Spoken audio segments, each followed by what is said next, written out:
Dan atas dasar itu akhirnya tidak ada salahnya membuka bantuan untuk donasi asing. Itu nggak akan membuat pemerintah, dalam hal ini Pak Presiden, menjadi rendah harga dirinya, pride-nya jadi turun sebagaimana statement kemarin. Dia bilang kan mampu, ya udah kita buktiin aja. Masa kita belum udah nggak percaya, gua nggak percaya lo mampu, kan nggak bisa begitu. Belum sudah tidak percaya. Silakan, Mbak Arsyeli. Ya, kalau dari saya singkat saja bahwa kita berhitung dengan waktu hari ini. Bahwa ketika bicara tentang waktu, kita bicara tentang kemanusiaan. Maka harus menunggu berapa banyak jiwa yang ditetapkan sebagai korban meninggal, pengungsi, atau mereka yang membutuhkan bantuan lebih lama lagi. Dan atas dasar itu akhirnya tidak ada salahnya membuka bantuan untuk donasi asing. Itu nggak akan membuat pemerintah, dalam hal ini Pak Presiden, menjadi rendah harga dirinya, pride-nya jadi turun sebagaimana statement kemarin. Sama sekali nggak, apalagi dalam kondisi bencana seperti ini. Karena logikanya, kalau donasi asing dalam kondisi bencana kita tolak, tapi utang asing yang berbunga kita terima, maka pertanyaannya, di mana logika publik hari ini harus kita tempatkan? Itu dari saya. Yang pertama, bahwa warga itu gotong royong karena bukti peduli. Itu bukti cinta, itu bukti bahwa masyarakat Indonesia itu punya rasa kedermawanan yang sangat tinggi. Dan ini kan bukan baru terjadi 1-2 tahun, Mas. Ini sudah terbukti bahkan puluhan tahun. Ketika ada bencana nasional, buka donasi di Indonesia, keterpanggilan kita untuk saling membantu itu tinggi sekali. Itu yang pertama. Sehingga jangan dilihat ini sebagai sesuatu yang mengganggu wibawa pemerintah. Jangan sampai dalam kondisi bencana seperti ini ada ego-ego tertentu yang dimunculkan karena kita hari ini berhadapan dengan warga, nyawa warga. Dan ketika bicara tentang kondisi darurat seperti ini, rasa-rasanya statement-statement pemerintah yang menyakiti seperti ini cukup cepat menyayat hati. Ini bukan untuk menyerang pihak-pihak tertentu, tapi justru diksi-diksi itu yang justru membuat kita semua jadi bingung. Kenapa jadi seolah-olah yang salah adalah warga yang berusaha mengumpulkan donasi dan hadir langsung di masyarakat. Terakhir, kalaupun harus disampaikan rasa pilunya, sedih rasanya untuk mendengar masyarakat ketika harus mengatakan giliran bantuan asing ditolak, giliran tenaga kerja asing diterima. Kalau memang kondisinya seperti ini, nggak bisa kirim bantuan, kirimkan saja kami kain kafan. Kita sama-sama tahu akhirnya bahwa yang dihadapi bukan hanya tentang selesai permasalahan, terus atensi kita nggak lagi ke Sumatera ini tentang bagaimana anak-anak mereka punya harapan di tahun 2026 sampai seterusnya. Ada satu statement dari seorang anak di PD Jaya yang membuat Shirley, yang hilang itu harapan, Bang. Ini tuh udah akhir tahun. Kawan-kawan kami di sana udah bicara tentang target 2026. Kami akan sekolah di mana ya? Karena sekolahnya rata. Sedangkan diprediksi bahwa tanpa, dalam hal ini mengenai status bencana mungkin itu hal lain.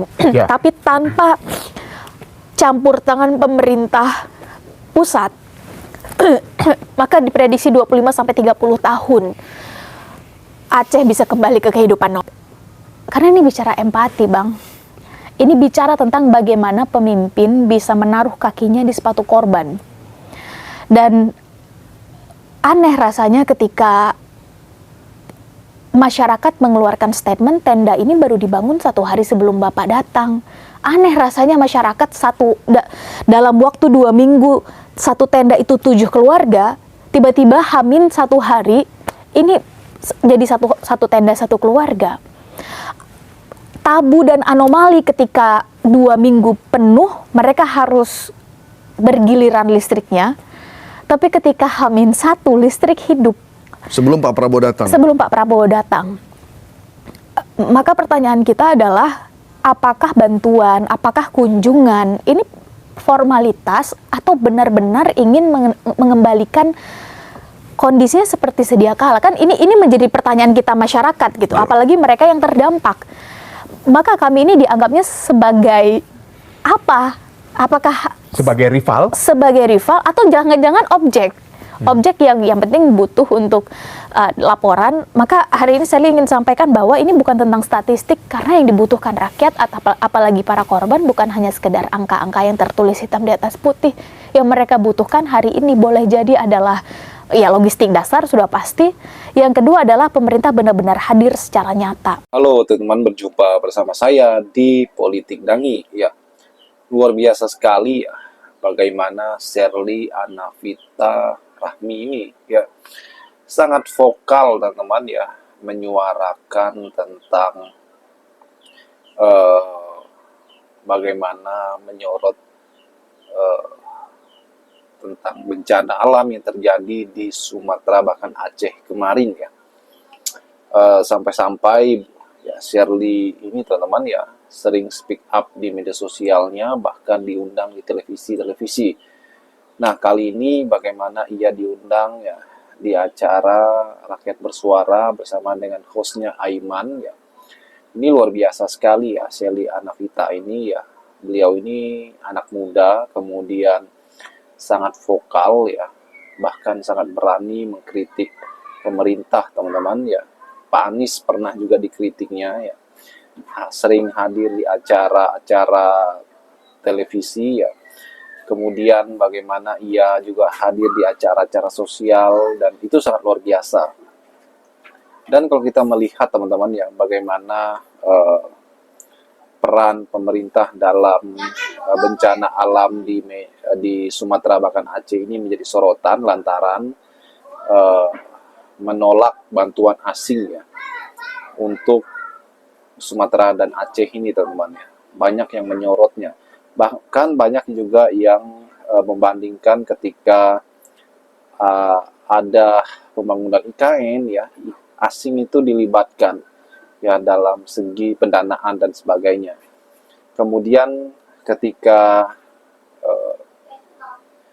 bencana seperti ini ya, kemudian bantuan asing itu malah tidak diterima teman-teman, dan ini menjadi perdebatan publik ya. Namun ya kita percaya kepada pemerintah. Pak Prabowo mengatakan bahwa Indonesia mampu ya melakukannya, bahwa Indonesia mampu untuk mengatasinya sendiri ya. Semoga saja teman-teman, kita percayakan saja sama pemerintah ya. Ya namanya kritikan, namanya saran masukan terhadap pemerintah itu adalah sebuah vitamin ya. Karena itu hak setiap warga negara menyuarakan pendapatnya ya. Semoga apa yang disuarakan pemerintah bisa mendengar, pemerintah bisa bertindak dengan baik ya untuk kesejahteraan ya, perbaikan masyarakat teman-teman. Kemudian bagaimana peran pemerintah ya, perlu kita dukung, perlu kita apresiasi apa yang sudah dikerjakan. Pasti pemerintah terus berusaha menjadikan yang terbaik untuk masyarakatnya. Bagaimana menurut kalian?